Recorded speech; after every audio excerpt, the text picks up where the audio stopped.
Well, I fully understand why people, they have a favorite album, then the band members on that album will be those that they probably would revere most as musicians and members of the band. But, of course, with the passing of years, it's not possible to keep the same people, just as you can't have the same people playing in an American football team or an ice hockey team. They have their years where they are productive and physically and mentally great at their jobs, but then they move on, and that's what happens with musicians. And sadly, 3 members of Jethro Tull are no longer with us, and many of those that are still alive are not feeling terribly well at the moment. And it's something you have to keep in mind, that these things are not forever.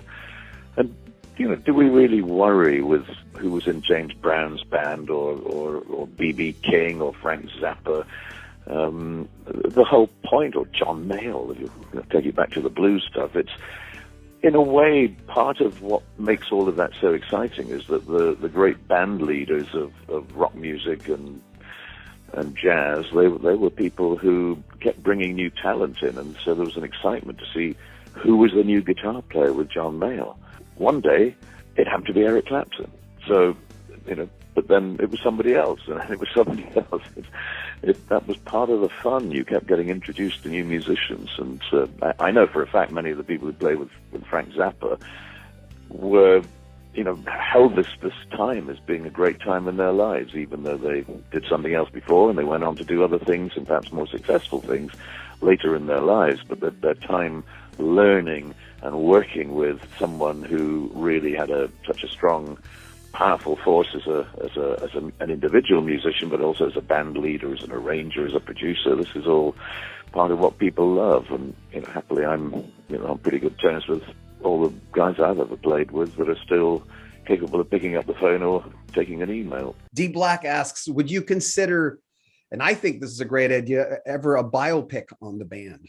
Are there too many pieces, or is it just? It would be just, if it was truthful, it would be the most uncool, dull movie you ever saw. I mean, I think we'd have to invent a few murders or some extremely excessive rock and roll lifestyle things to make it interesting. But frankly, it's never been like that. It's just, we are one of the world's most uncool band. We just did not live that sort of a life. It's absolutely not romantic. It's incredibly, and it's not just, maybe there's been one person in the band at any one time, not recently, but, maybe up till maybe 20 years ago, there was always one person who was the party guy, and everybody else was the opposite. We just, didn't like socializing or doing things together. Nobody was a big drinker. Nobody took drugs. There was always one guy.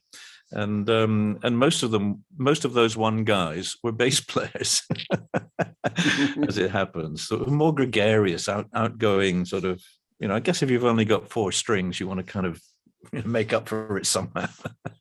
I like in the book when you mentioned, and I don't know why rock and roll fans don't get this with your relationship with Martin, that you said personally you were never that close. Musically you were, but I don't know why fans can't seem to understand. These are 5, 7, 4, 3 different, whatever it is in a band touring together. Everyone thinks that somehow you're singing Kumbaya together and you have everything in common, when that's usually not the case.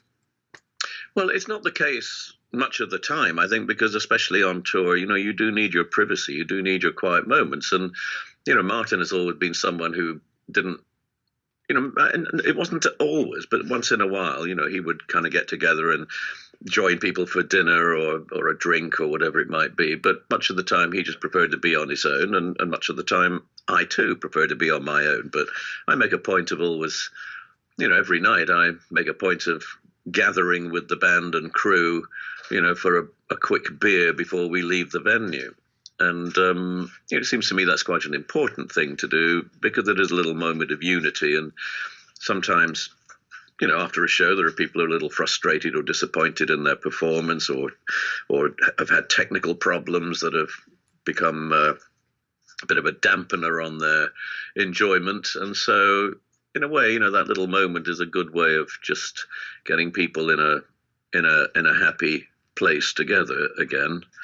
But apart from a grumpy good morning that everybody will utter to no one in particular when they get into the van in the morning to go to the airport at 7 a.m. or something. It's there's other times when you can be pretty sure that people don't want to immerse themselves in group conversation. They just want to tune out and pull their hats over their eyes and try and sleep for the next 2 hours until they feel us lurch to a stop at the entrance to the check-in area.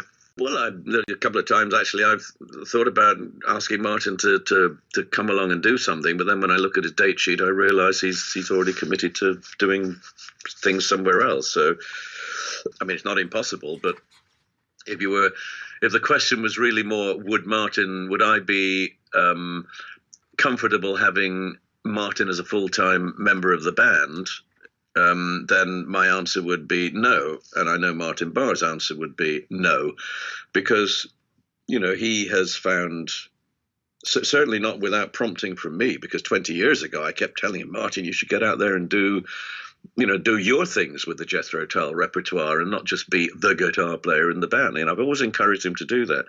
And it took a long time before he really started to take it seriously. And he's now found enough representation through agents and promoters to be able to do proper tours on his own. And, I think he's really enjoying what he does. And it would be a bit of a negative step, I think, for him to go back to being the guitar player in a band that I, kind of control, manage, operate, write the music for. And, he wouldn't be comfortable, I think, with the culture of the band in the last 10, 15 years, because we do things, in quite a different way to how they were 30 or 40 years ago.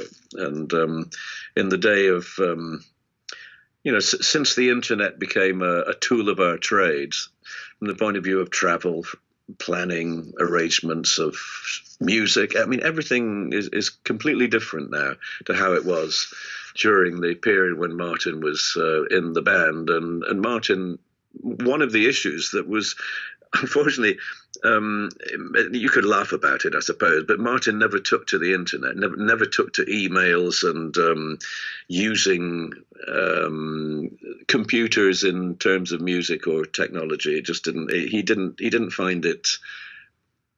Perhaps he didn't find it easy. He certainly didn't find it desirable. I mean, that may well have changed now, but certainly if we go back to the first decade of the new millennium, Martin did seem, rather resistant to those kind of changes, and so it could be quite infuriating trying to communicate, because everybody else communicated sometimes several times a day by email, by internet, by sending files, and Martin just, you never knew whether he read his emails or not, or whether he opened a file, a music file or an itinerary or whatever it might be, and so it became quite frustrating. But that's you can laugh and joke about that now, because it's not really that much of a serious issue, but it would make it very difficult to operate today when the guys get, they access in the cloud a number of folders and files that allow them to check itineraries. We haven't employed directly a tour manager for, I think it must be now 15 years, 16 years, or maybe longer than that. Wow. It seems like maybe 20 years since we employed a tour manager. It ceased to be of any use to us whatsoever somewhere around the late 90s. With the Passion play, the hare who lost his spectacles, after we talked last time, some people were saying, why didn't you ask him? Well, I don't know. I love the piece with Jeffrey. How did that come about? Because that is such a over-the-top, entertaining, wink in the eye, crazy piece. Well, I think that Jeffrey was and is quite good at little surreal moments of inspiration. I mean, he, like me, began the second part of his school days as with the aspirations of being a painter, being an artist. And unlike me, he, after his 5 years with Jethro Tull, was as good as his word and left the band to go back and to become full-time a painter again, which is what he does today.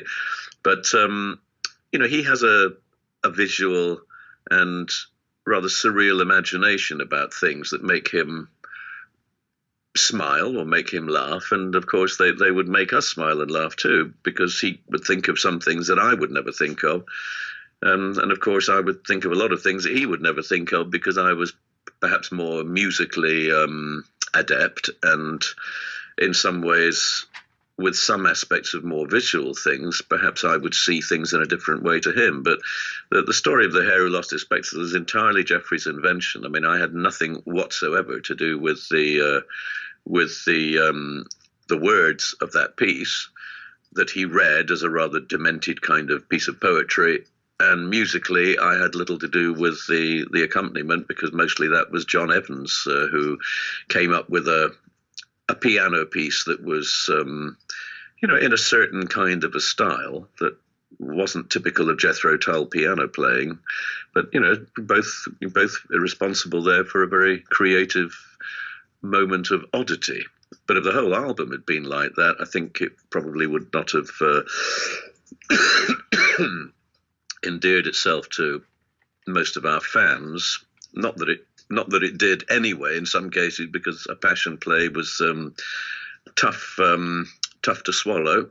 But to the people who like it, many folks hold it up as their all-time favorite Jethro Tull album. But everybody's got a favorite, and happily, their favorites are usually quite different from somebody else's favorite. So that works out quite well. Is there an end date to Jethro Tull, or you don't even think that way? I have to think that way on many occasions. I'd be foolish to be planning 10 years ahead. I tend to think 2 years ahead. So, because I have no idea what my fitness level will be, and or even whether I might want to do that particular thing that I was being offered, which was not. It was a bit out of my comfort zone anyway. So I have other reasons to perhaps put it on the back burner for a while. What's your take on the Hall of Fame? Well, I've been there. I went there long after it started in business, and they had some stuff that they'd asked me for, and I walked past a glass cabinet and saw an outfit that I wore on stage, and next to me inside the glass cabinet was Rod Stewart. And the thing that hit me was, God, we are tiny people. Either that or the Hall of Fame need to change their laundry service, because everything must have shrunk in the wash. Look absolutely minuscule. Mick Jagger's clothes, fit a 10-year-old. What is it important to you to be nominated in the Rock and Roll Hall of Fame? The Rock and Roll Hall of Fame. Well, it's not important at all, because I think for me, the Rock and Roll Hall of Fame is really an American institution, primarily, in my view, about American music. And it might spin on to perhaps some non-US based bands or performers who are deeply infused with Americana and American music. So, you could say, well, the Rolling Stones, because Mick Jagger sings in a sort of weirdly fake American accent, and they were a blues R&B band in their early days, and so there's a lot of Americana in the Stones' music. Mostly I would describe them as being very American influence. So that's okay. And there are other people who also sing in ridiculous American accents, like Elton John. It doesn't sound that way at all when he speaks to you. He just puts on this silly voice to sing in. But there are, bands who, I think really exist outside that world, and whose music really doesn't owe a great deal to anything American, and therefore, there are a whole host of great American bands and artists who deserve to be in the Rock and Roll Hall of Fame much more than Jethro Tull, because their credentials are real. They truly are part of the American musical history. And so I would find it quite awkward if, for some odd reason, it was decided that we should be inducted into the Hall of Fame. I would find that a real head scratching moment, because it's not something I